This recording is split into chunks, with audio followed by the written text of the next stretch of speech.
रमज़ान में हमारे जो प्रेग्नेंट लेडीज़ आती हैं, हमला औरतें आती हैं, वो हमसे अक्सर ये पूछती हैं कि डॉक्टर साहब अब सहरी में हमें क्या खाना है, क्योंकि हम रोज़ा रखना चाह रहे हैं और हमें मतलब कोई इतनी ख़ास तकलीफ़ नहीं होती, हम आराम से रोज़े रख सकते हैं। मगर आप हमें थोड़ा सा गाइड करें कि हम सहरी में कौन सी चीज़ें खाएं या इफ्तारी में कौन सी चीज़ें खाएं जिससे हमारे बच्चे की रिक्वायरमेंट भी पूरी हो जाए, हमारे लिए कोई इशू भी ना हो और हम रोज़े आराम से रख सकें।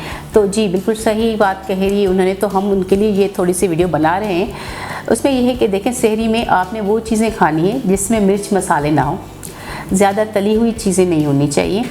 उसमें आपको जो है ना दूध का इस्तेमाल, दही का इस्तेमाल, पराठे भले ना खाएं आप ज़्यादा घी वाले, वो आपको हार्टबर्न करेंगे, आपको डिस्कम्फर्ट करेंगे, वोमिटिंग का कर सकते, क्योंकि हम कोशिश करते हैं कि ज़्यादा से ज़्यादा खाएं।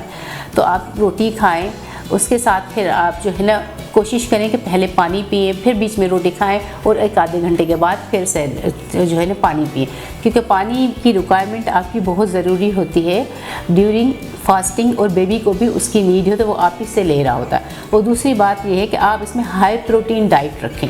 हाई प्रोटीन डाइट का मतलब होता है उसमें आप चाहें तो मुर्गी का गोश्त कर लें, चाहे तो वैसे जो गोश्त है वो उसको, मगर उसमें मिर्च मसाले ना डालें, उसको तलें नहीं, उसके सालन बना लें, आप वो खा लें। उसके बाद जो है मछली खा सकती हैं, मगर कुछ लोग कहते हैं मछली खाएंगे तो फिर हमें प्यास ज़्यादा लगेगी, नहीं तो फिर आप दही खाएं। मतलब ऐसी चीज़ें, उसमें कोई पराठे ये लच्छेदार और दूसरी वो सिवैयाँ जो तली होती हैं उन चीज़ों से अवॉइड करें। फ्रूट्स ले लें, फ्रूट भी खा सकती हैं आप, फ्रूट चाट भी कर सकते हैं। मतलब सहरी के टाइम अगर आपको वो अच्छा नहीं लगता तो ठीक है, आप रोटी के साथ सालन जिसमें मिर्च मसाले कम हो, उसके साथ दही और दूध का इस्तेमाल, ये बहुत ज़रूरी और बिल्कुल ही एक्यूरेट है। अगर आधा कप आप चाय पीना चाहती हैं तो वो भी पी सकती हैं। उसके बाद आ जाती है आपकी अफ्तारी। अब अफ्तारी एक ऐसा टाइम है जिसमें प्यास भी बहुत ज़्यादा लगती है और हर बंदा चाहता है कि हम ज़्यादा से ज़्यादा खाएं, और प्रेग्नेंट लेडीज़ ऑलरेडी उनका स्टमक जो है वो थोड़ा सा कम काम कर रहा होता है ड्यू टू हार्मोन्स की वजह से, और एब्डामेन उसका बच्चे की वजह से फुल हुआ होता है, तो उनको एहतियात करना चाहिए, एकदम से नहीं खाना चाहिए बहुत सारी चीज़ें, वो छोले पकोड़े समोसे तली हुई चीज़ें, उस वक्त चावल एकदम से नहीं खाने आपने। पहले आप स्वाद करें, खजूर पानी जो सभी लोग हम लोग अल्हम्दुलिल्लाह करते हैं, तो उसके बाद फिर आपने थोड़ी सी रोटी खानी है। रोटी खाने के बाद आधा गिलास एक गिलास पानी पिए, थोड़ा सा चले फिरें, उसके बाद फ्रूट चाट खा लें, फ्रूट बना के खा लें, उसके जो मतलब मुख्तलिफ फ्रूट्स बना वो, उसके बाद फिर आप सलाद खा लें। उसके बाद फिर जो है आप प्रोटीन, जैसे हाई प्रोटीन बोला है तो गोश्त की कोई बनी हुई टिक्कियाँ हैं जिसमें मसाले कम हैं वो खा लें।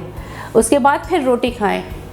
तो इससे क्या होगा, दूध का इस्तेमाल करना है कि रात को सोने से पहले आपने दूध पीना, तो ये आपका जो है ना वो एक अच्छा खीर मिक्स है या कोई ठंडी चीज़ें, आइसक्रीम खाना चाहती हैं, ऐसी चीज़ें जिससे आपको डिहाइड्रेशन भी ना हो और आपके स्टमक में उसका कोई इफ़ेक्ट भी ना हो।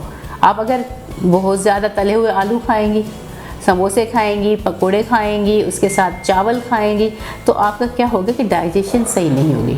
आप चाहें तो 2 से 3 रोटियां भी खा सकती हैं, उसमें कोई इश्यू नहीं है, क्योंकि जितना ज़्यादा खाएंगी उतना बेहतर है, मगर वक्फे के साथ साथ एकदम से पेट भर के ना खाएं, उससे क्या होगा कि आपको वॉमिटिंग होगी। और खाने के बाद एकदम से पानी नहीं पीना आपने, क्या खाना खा लिया, खाना तो थोड़ा सा खाया मगर 3 गिलास रूह अफ़ज़ा पी लिया, नहीं भाई ऐसा ना करें, उससे और ज़्यादा आपको प्रॉब्लम होगी। खाने के बीच में ही थोड़ा थोड़ा पानी पीते जाएं, या खाने से पहले आधा गिलास, उसके बाद 15-20 मिनट के बाद 1 गिलास पिए, फिर थोड़ा सा सब्र करके फिर पिए। इससे क्या होगा कि आपकी डाइजेशन अच्छी होगी और आपकी जो है वो जो न्यूट्रिशनल डिफिशिएंसीज है वो भी नहीं। और चाहे तो आप थोड़ा सा ड्राई फ्रूट अपने जो मिल्क है उसमें बॉयल करके वो भी आप ले सकती हैं, कस्टर्ड बना सकती हैं, वो खा सकती हैं। तो इससे आपकी रिक्वायरमेंट भी पूरी होगी, आपकी जो है ना चीज़ें भी बेहतर होगी।